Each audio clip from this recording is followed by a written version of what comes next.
Słuchajcie, oto on 3 lata później dalej jest żywy. Chciałem zrobić wam taki mały update, co tu się wyprawia z nim aktualnie. Dlaczego tak długa przerwa? Nagrywam z telefonu, bo nie mam aparatu już. I tak postanowiłem, żeby nagrać wam mały update, co tu się wyprawia z nim aktualnie. Jak widzicie, jesteśmy w zupełnie innym miejscu. Do tego też przejdę później, opowiem wam, czym my się zajmujemy i tak dalej. Ale jak możecie po stołach powalniczych zauważyć, zajmujemy się spawalnictwem aktualnie. Budujemy wydechy do różnych samochodów, kolektory wydechowe i różne cuda na kiju, które są związane jakby z salą nierdzewną głównie, ale również aluminium. No ale do meritum. Czemu nas nie było przez 3 lata praktycznie? Kurwa, trochę ciężka historia, żeby wam tak odpowiedzieć. Czemu nas nie było? A nie było nas, proszę państwa, dlatego że ostatni raz jak byliśmy na torze w 2023 roku, w kwietniu, to byłem tam z moim tatą i to był bardzo ważny dzień dla mnie. No, tata był takim człowiekiem dla mnie, z którym lubiłem konkurować, wiecie o co chodzi, dlatego też budowałem to auto, żeby mu pokazać, że wiecie, że potrafię takie rzeczy robić, co nie? Żeby mu zaimponować. No ale niestety mojego tatę straciłem tego samego roku w listopadzie i po prostu no nie chciało już tego robić, wiecie o co chodzi. Jakby też zmieniły się priorytety w życiu wtedy. Samochód został jakby porzucony, że tak powiem. Były próby naprawy, bo rok po śmierci taty trafił nawet do Newtona, gdzie wyszło, że są uszkodzone wtryski, te, które kupiłem wcześniej. Nie to, że są uszkodzone, są źle dobrane i ten samochód przez to tak właśnie źle chodził, że nie miał tych wtrysków poprawnych. No i dopiero teraz w marcu tego roku, po 1,5 roku stania na placu u Newtona, wymieniłem te wtryski. Newton niestety nie miał czasu, żeby podjąć się tego samochodu po prostu i ze względu na to, że lało coraz bardziej, wiecie o co chodzi, jakby coraz bardziej ten samochód niszczał w tych krzakach, mam jakieś zdjęcia przecież, stwierdziłem, że go zabiorę po prostu stamtąd i na własną rękę spróbuję go ustawić i ewentualnie pojadę do kogoś innego po prostu, kto ma więcej czasu na to. No i tak też zrobiłem, że udało mi się samemu go ustawić.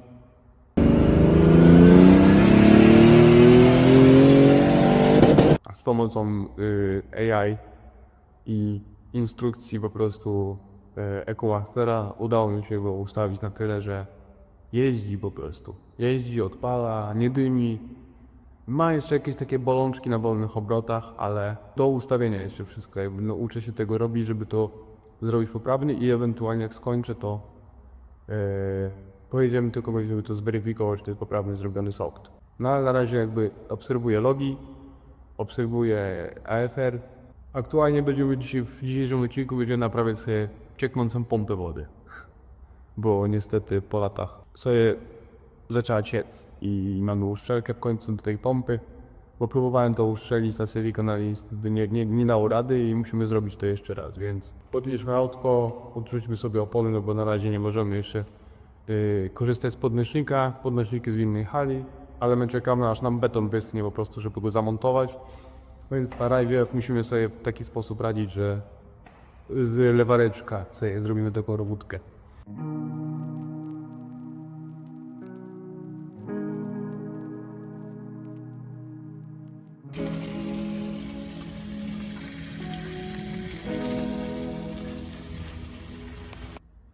Dobra, mamy naszą pompę. Proszę państwa, niestety na samym dole tam ona po prostu cieknie i spływa sobie to po bloku w malutkich takich kropeleczkach, po prostu to się rzuca, ale nie chcę to załatwić, już chcę mieć to z głowy, bo chcielibyśmy się przygotować do UWD, które jest w lipcu i mam nadzieję, że się uda finansowo jakby sfinalizować to, żeby tam pojechać. Musimy przygotować wóz, cholerka.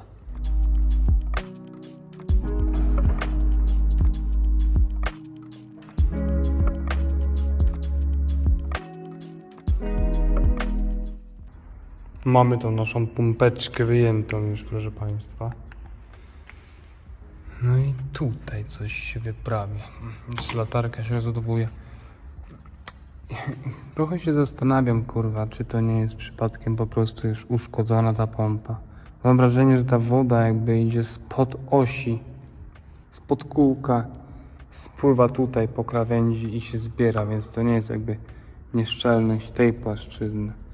Wydaje mi się, że to może być już nieszczelność samej pompy, tym bardziej, że ma delikatny luz tutaj na tym wałku, jak słychać nawet. Więc prawdopodobnie trzeba będzie drugą pompę załatwić, a z tym coś przywojować tymczasowo. Spróbujemy to uszczelnić, zobaczymy, co z tego wyjdzie.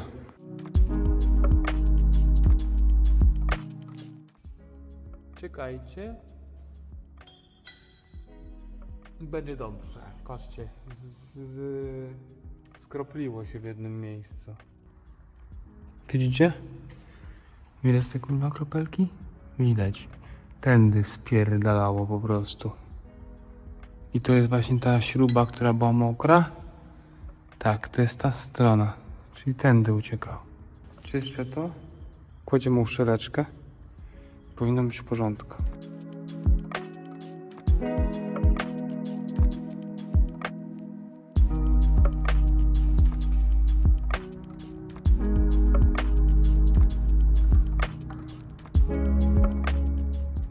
Niestety jest to pompa, zauważyłem, że to płynie kurwa spod osi pompy, więc ten luz to jest uszkodzona pompa i nieszczelna, niestety ten front cały nie trzyma, więc jest dupa odbita.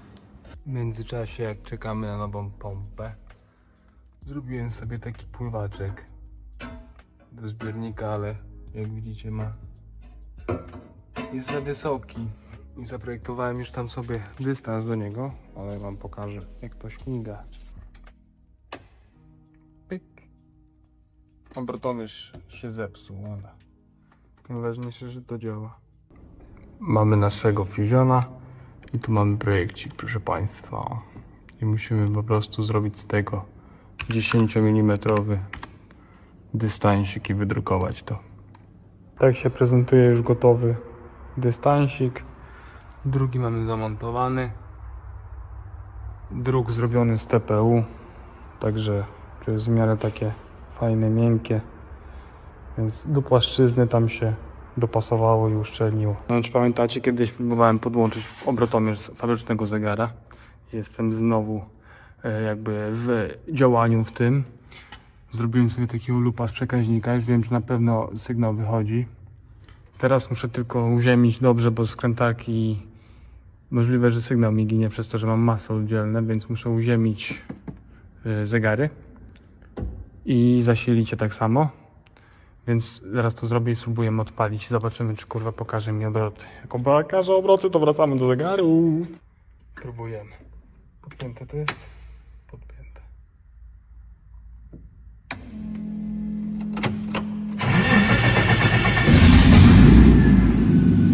Nie ten film. Operacja poszła już za daleko. Nie mogę tego rozpinować, kurwa. Rozbieram to i szukam u źródła. Bo udało mi się uruchomić prędkościomierz, ale nie udało mi się uruchomić obrotomierza. Pierdolony obrotomierz nie działa, bo to jest na stare kurwa cewki i na moduł zapłonowy. I za chuja nie mogę tego włączyć. Ale dla jajec podłączyłem prędkościomierz. Nie. Jako, że wszystko praktycznie działa w zegarach fabrycznych poza obrotomierzem, stwierdziłem, że jednak nie chcę tego mieć i zaprojektowałem teraz takie coś na wzór oryginalnego zegara, obudowa do tabletu. Kupiłem tablet, zaraz wam zaprezentuję, odłączę od niego zasilanie i włączę. On uruchamia normalnie EMU, teraz jest tak zaprogramowany, że uruchamia EMU, łączy się z nim, to jakby szuka teraz urządzenia, no jakby nie znajdzie, bo jest wyłączony samochód. I jeśli wyłączę zapłon, to się wyłączy.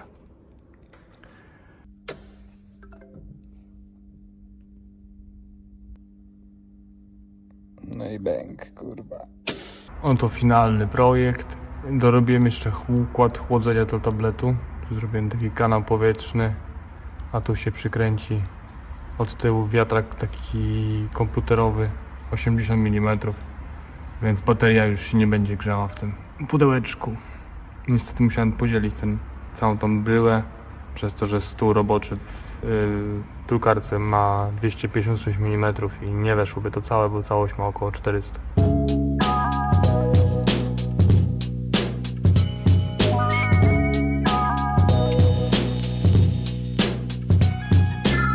Mamy nasz druk, mamy nasz tablecik i robimy pierwszy test. Czy to pasuje? Jak ciasno, kurwa. Ale zajebiście to pasuje, proszę państwa, ja pierdolę.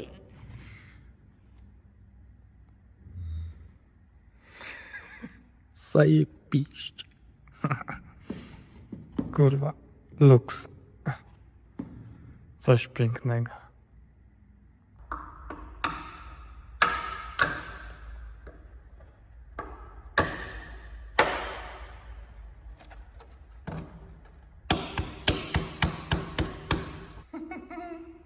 Zajebiste to jest, kurwa. Ja pierdolę. Luks. Wyjąłem kurnik. Kładziemy to nasze nowe ustrojstwo. Kurwa, luksusowo pasujące. Wszystko tu się opiera. Proszę państwa, no nie ma chojni. No nie ma chojni. Skręcamy to i patrzymy, jak to pasuje. Później się to psiknie, bo kolega mi to drukował i mu zabrakło filamentu czarnego i zrobił mi czerwone, ale i tak to chyba pójdzie w skórę, więc mam w dupie, w jakim to jest kolorze. No kurczę, wyobraźcie sobie to wszystko w jakiejś skórce, a jeszcze być może zrobię tak, że założę tutaj ten fabryczną szybę w ogóle z zegara. Zobaczymy, jak to będzie pasować. Zaraz to obczaję. Aż to odpalę normalnie, nie?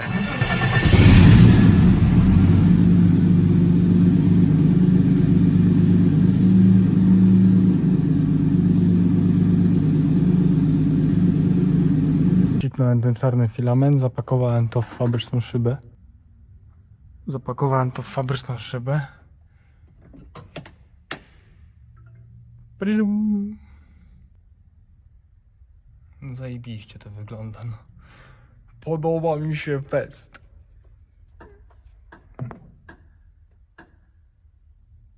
Jest szybka, jest fajna widoczność. Zajebiście jest, prawda. Petarda. Jeszcze sobie tu można zaadaptować coś z boku. Nie wiem, kontrolkę ładowania mogę sobie zrobić. Cokolwiek bym chciał. Piękna sprawa.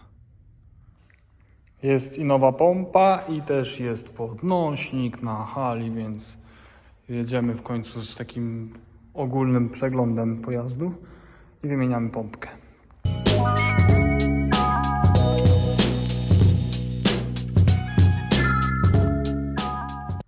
Musiałem to poczynić fuzję, bo to jest dupka AJ16 X300. No to jest AJ6 XC40, ale pompy, łby mają te same. Więc teraz nową uszczeleczkę, troszeczkę silikoniku, bo nie jestem pewny tej płaszczyzny i składamy. Pompka już założona, płyn zalany, oczywiście kurwa musiałem rozlewać. No na razie nie zauważyłem żadnych dziwnych rzeczy tutaj, więc można powoli oznajmiać, że jest sukces. Szkoda, że nie mogę jej pokazać jakoś bardziej. Nieważne. Przeglądając autko, szukałem luzów i tak dalej. No trafiłem się na najgorszy sort luzu. Luz dyferencjału, wkładałem tam podkładek teraz. Czekajcie, staram się skierować światło, żeby było lepiej widać te podkładki. Mamy luz na tych głównych flanszach dyferencjału. Że jak się spojrzy tutaj, tam jest łożysko. To podłożyłem teraz takie podkładki po prostu, żeby zainicjować, żeby wam pokazać, bo to jest niewyczuwalne praktycznie nie dla oka. No i będziemy musieli z takim czymś pojechać niestety. Jak kliknie dyfer, no to jakby no moja wina. W 100%, no bo ja nie jestem w stanie teraz tego zrobić. Z obu stron jest bardzo podobny luz.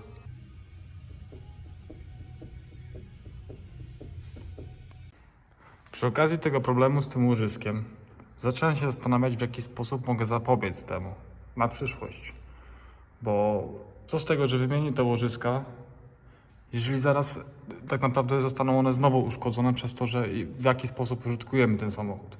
Więc wpadłem na pewien pomysł, żeby wykonać tutaj coś a la łącznik, wahacz, który będzie odbierał siły, które naciskają i ciągną łożyska w dyferencjale i byłby połączony z tego punktu i do tego punktu wzmocnienia tutaj po prostu bym założył dłuższą śrubkę, tulejkę, unibal, kawałek rurki, unibal i tu by był mostek po prostu taki z aluminium, ewentualnie kątownik by był stąd, tutaj wiecie, jakby wyobraźcie sobie trójkąt przyspawany mniej więcej w ten sposób, tylko na różne kąty jeszcze można sobie wtedy to stosować, żeby tu była płaszczyzna i połączyć to z tym.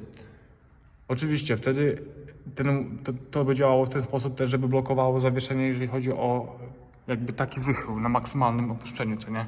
Ale jak jest ściśnięte, to tak naprawdę to pracuje to zawieszenie parę milimetrów góra-dół, no rzadko ci dobije, nie? Więc zaprojektuję takie coś. Zobaczymy, jak to się będzie sprawować, ale wydaje mi się, że to będzie game changer, jeżeli chodzi o zużywanie tych łożysk, bo ja dam sobie palec uciąć, że ten dyferencjał nie miał luzów, a przejechaliśmy tylko 2 eventy, nie?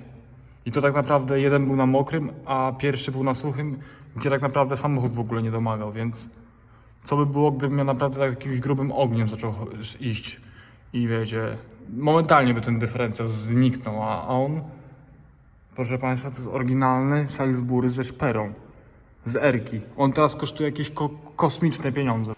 Przemyślałem sobie ten spornik. No już wieszam LEDa przy okazji. Przemyślałem sobie ten spornik i to nie ma kompletnie sensu przy tej konstrukcji półośki. Z tego względu, że absolutnie zablokuje kurwa wtedy te półoś. Jakby absolutnie zablokuje też jakby pracę tego zawieszenia. Nie mogę doprowadzić tylko do tego, że będzie jeszcze gorzej dla tych łożysk, które chcę tak naprawdę chronić. Więc jedyna opcja, jaką teraz tak rozkminiam, to jest zbudowanie customowych półosi, które od strony dyfra miałyby przegub na tak zwane kamienie. To takie potrójne kółeczka, co pracują w takim cylindrze. Wtedy miałbym zachowany jakby zakres pracy półosi i mógłbym zbudować normalnie górny wahacz. Pytanie, jakie to będą koszta na zbudowanie takiej customowej półośki. I też to jest kolejny temat. Bez awaryjności takich półosiek, co nie? Chociaż w sumie kamienie to jeszcze nigdy mi się nie wybiły w żadnym aucie. Temat do przekminy ogólnie to jest, bo nie chce mi się robić tylnego słapa tego zawieszenia, bo to już jest... Trzeba było pociąć tą budę, robić kurwa jakąś konstrukcję ramową. I co najlepiej włożyć? BMW E39, bo jest na wielowahaczu. Macie tanie dyfry i duże od diesla, też ponoszą ładne momenty. No ale to by było coś fajnego, coś innego, coś takiego ciekawego w sumie, jakbym to zrobił. Najmniej roboty, nie?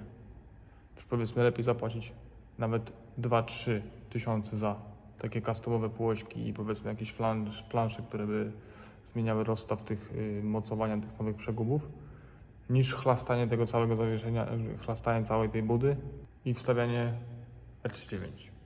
Jedziemy logować wóz.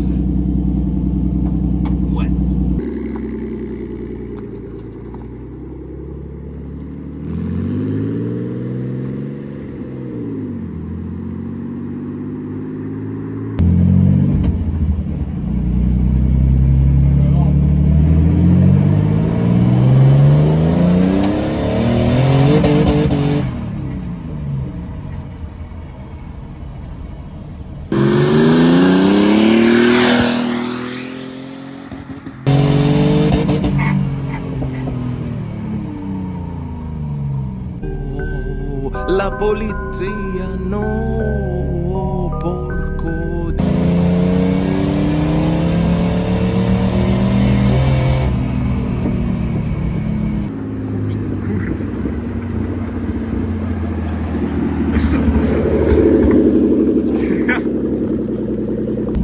Minęli mnie człowieku i nic. Minęli mnie i nic. Nie widzieliście? Wyszło trochę śmiesznie, ale nic się nie stało. Najważniejsze, że mamy kurwa logi. Proszę Państwa, ja wam to pokazuję. i objaśniam. Chodziło nam o te wspaniałe kreski tutaj, dzięki którym zrozumiemy, tutaj, co się działo w naszym autku w danym momencie. Musimy przelecieć wszystko teraz. Widzicie, mamy AFR pokazany, mamy temperatury. Zaraz zobaczymy też doładowanie. I musimy patrzeć, w jakich AFR-ach on sobie teraz przy takim przy takich obrotach pracuje i z czym mamy do czynienia. Czy coś stuka, czy coś nie stuka. Ja sobie to przeanalizuję i dzięki temu ustawię sobie pirazy okno, mapę paliwa pod to, co jest nam potrzebne na torze. Słuchajcie, to było na tyle w tym odcineczku. Całe szczęście nie zakończył się fatalną katastrofą dla mnie. Bo ewidentnie chłopaki byli zajęci czymś innym, za co bardzo dziękuję, że byli zajęci czymś innym. Bo byłby to spory problem dla mnie. No i byłoby na tyle. Widzimy się, bo już zapłaciłem i nie mogę się wymigać, na filmie z wyjazdu na UFD-33, proszę Państwa. Samochód jest wstępnie przygotowany, jeżeli chodzi o mechaniczną stronę.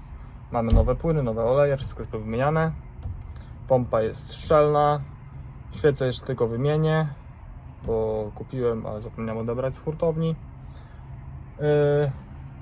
No i co? I tyle, proszę Państwa. Bardzo, bardzo fajnie było mi wrócić do nagrywania po tych 3 latach przerwy. Fajnie się przy tym bawiłem.